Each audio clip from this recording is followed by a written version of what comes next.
Bonjour. Dans cette vidéo, je vais vous montrer cette maquette d'un voilier du XVIIIe siècle et vous parler un peu de l'origine, de la fonction de ces grands vaisseaux de ligne de l'époque de la navigation à voile. Ça n'est pas une maquette très fidèle à l'original. Vous voyez que les cordages sont un peu fantaisistes. Elle a aussi été légèrement abîmée par endroits. Mais elle va me permettre de vous expliquer, de vous montrer certains aspects de ces magnifiques navires. Ce vaisseau, c'est ce qu'on appelle un trois-ponts, parce qu'il a 1, 2, 3 niveaux superposés et chacun chargé de canons. On ne voit que la gueule, le bout de ces canons qui sortent par ces ouvertures qu'on appelle les sabords. Et traditionnellement, on plaçait toujours les canons les plus lourds sur le pont inférieur, le plus en bas possible, pour contribuer à l'équilibre du bateau. Parce que ces navires avaient une surface de voile très importante et avoir beaucoup de voiles, c'est la possibilité de naviguer rapidement, mais c'est aussi un risque pour l'équilibre du navire. Et donc en construction navale, pour équilibrer un bateau, on place toujours des poids au fond de la cale, des pierres ou du métal pour l'équilibrer. On voit ici le gouvernail et la partie arrière, la poupe du bateau, qui elle aussi comportait plusieurs niveaux où étaient aménagés les quartiers du capitaine et des officiers du navire. Mais ce type de grand navire de guerre comportait un équipage de plusieurs centaines de marins, avec des marins pour assurer la manipulation des voiles, des artilleurs qui utilisaient les canons en cas d'attaque, et tous les gens qui assuraient leur subsistance, des cuisiniers, des charpentiers, un médecin. Et toute cette société pouvait parfois vivre des semaines, voire des mois, isolés, puisque les voyages étaient bien sûr beaucoup plus longs qu'aujourd'hui. Ces grands voiliers hérissés de canons étaient au centre des marines des pays européens au XVIIe et au XVIIIe siècle. Ils sont aussi le résultat de plusieurs siècles d'évolution de la construction navale, et il est intéressant de regarder d'où ils sont venus. En fait, de l'Antiquité jusqu'au Moyen Âge, le navire de guerre, par excellence, c'était la galère, avec sa propulsion par des rameurs. Mais pour affronter l'océan, la galère a certaines faiblesses. Elle nécessite un équipage de rameurs très important et donc beaucoup de nourriture à embarquer, ce qui rend difficile les longs voyages. Elle a aussi un fond plat, parce qu'il faut que les rames soient proches de la surface, et donc elle est plus instable sur une mer démontée ou pendant des tempêtes. À l'époque des galères, un combat naval ressemblait beaucoup à une transposition sur l'eau du combat terrestre.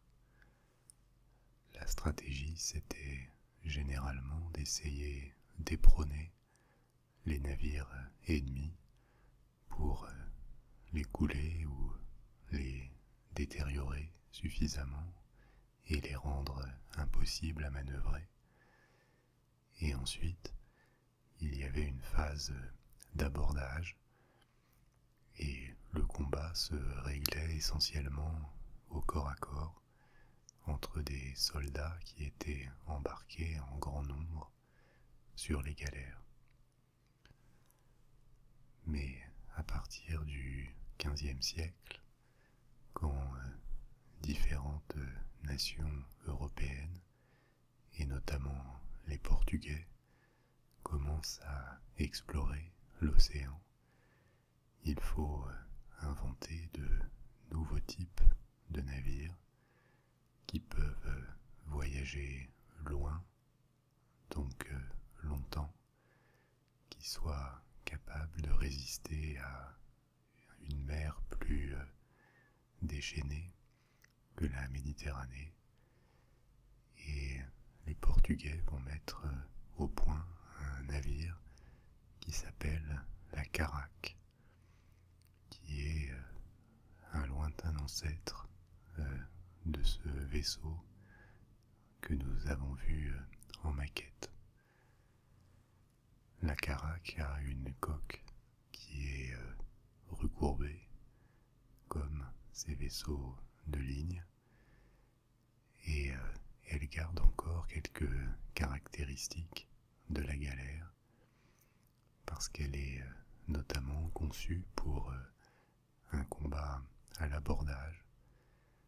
Donc elle a de sortes de grands châteaux à l'arrière, la poupe, et à l'avant, la proue, qui sont des tours en bois dans lesquelles des soldats, des archers notamment, pouvaient être positionnés et lutter efficacement pendant la phase de combat au corps à corps.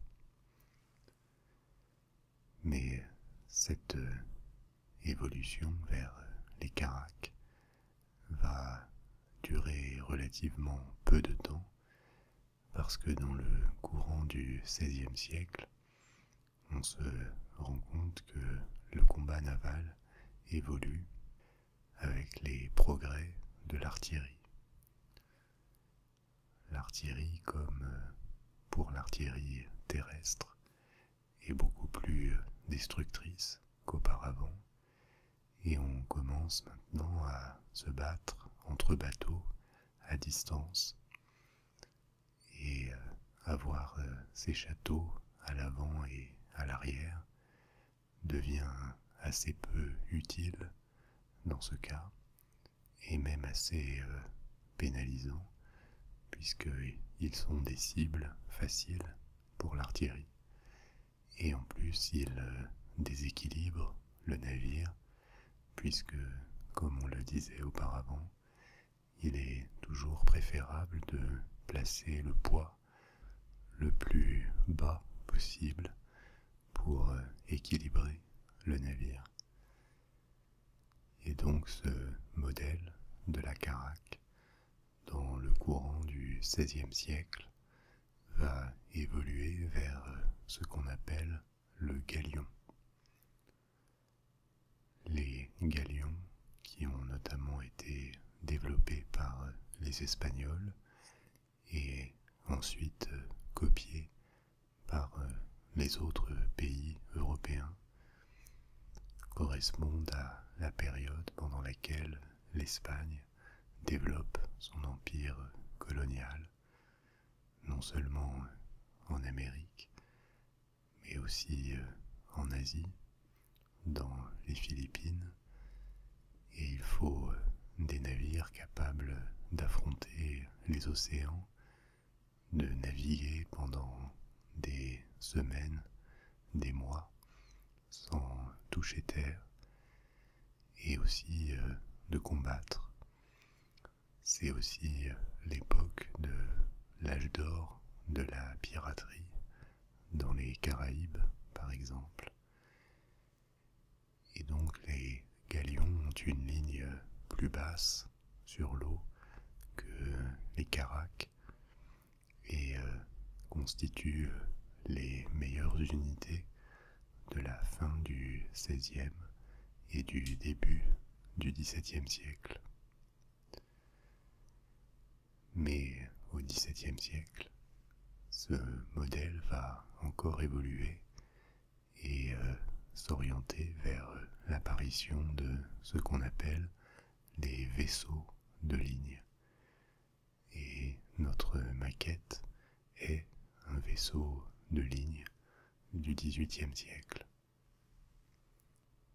À cette époque, à partir du XVIIe siècle, la domination navale passe des Espagnols vers les Anglais et les Hollandais, dans une moindre mesure, mais également à la fin du XVIIe et au début du XVIIIe siècle, elle bénéficie aux Français. Et les tactiques qu'ils emploient mettent de plus en plus l'accent sur le combat à distance avec des canons et de moins en moins sur l'abordage qui n'est plus véritablement utilisé dans les combats entre les marines officielles des grands pays européens.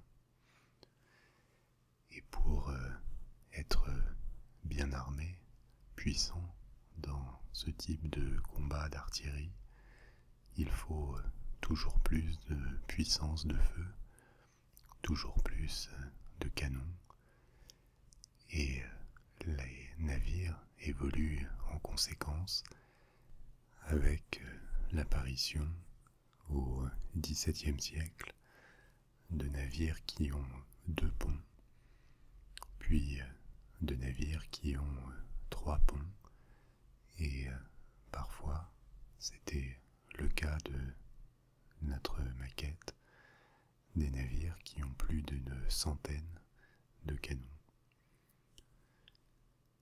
Une bataille navale à la fin du XVIIe et pendant tout le XVIIIe siècle correspondait à ce qu'on appelait le modèle de la ligne de bataille.